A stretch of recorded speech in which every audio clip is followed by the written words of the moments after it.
The following is a statement by the Honorable Melanie S. Griffin, Minister of Social Services and Community Development, on the upcoming United Nations High-Level Meeting on Disability.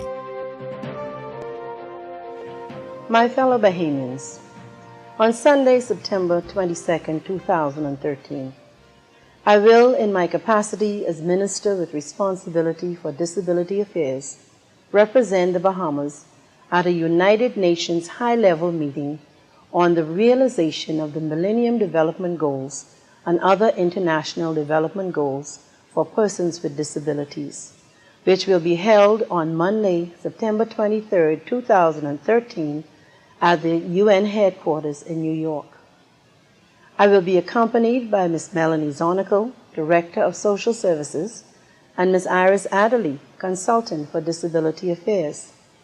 The UN Secretary General issued a report in preparation for the meeting titled The Way Forward, a Disability Inclusive Agenda Towards 2015 and Beyond. The year 2015 is significant as this is the target date for the achievement of the 8 Millennium Development Goals. In his report, the Secretary General indicated that accessibility should be a central consideration in the emerging post-2015 development agenda. His report also gives a review of good practices and existing approaches to disability inclusive development, and no doubt will contribute to an action-oriented outcome document which will highlight a number of measures, commitments, and actions for post-2015.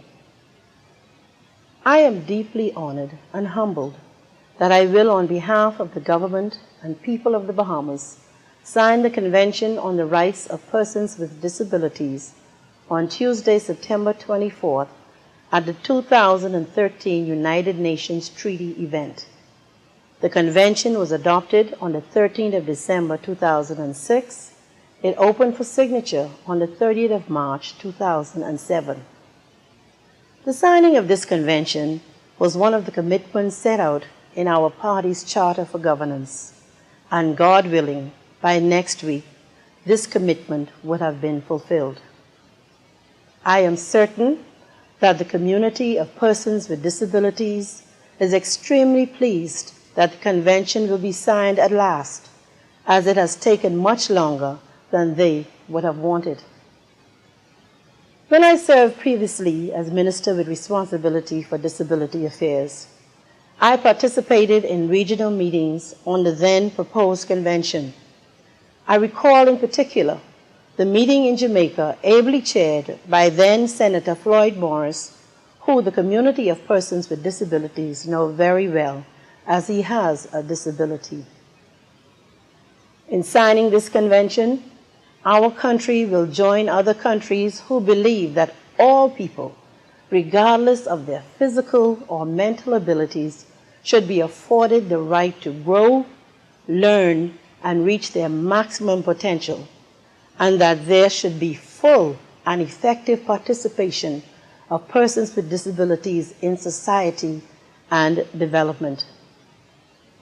The next step now is the enactment of legislation to protect the rights of persons with disabilities, and we are actively working on the final draft, which we hope to have tabled in Parliament and passed by the end of the year. The enactment of legislation for persons with disabilities is also a commitment in our party's Charter for Governance, and God willing, this too will soon be fulfilled.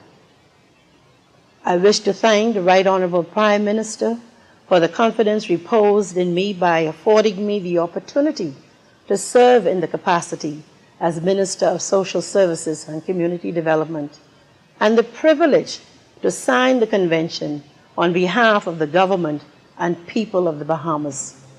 Thank you, and God bless the Commonwealth of the Bahamas. The proceeding was a statement by the Honorable Melanie S. Griffin, Minister of Social Services and Community Development, on the upcoming United Nations High-Level Meeting on Disability.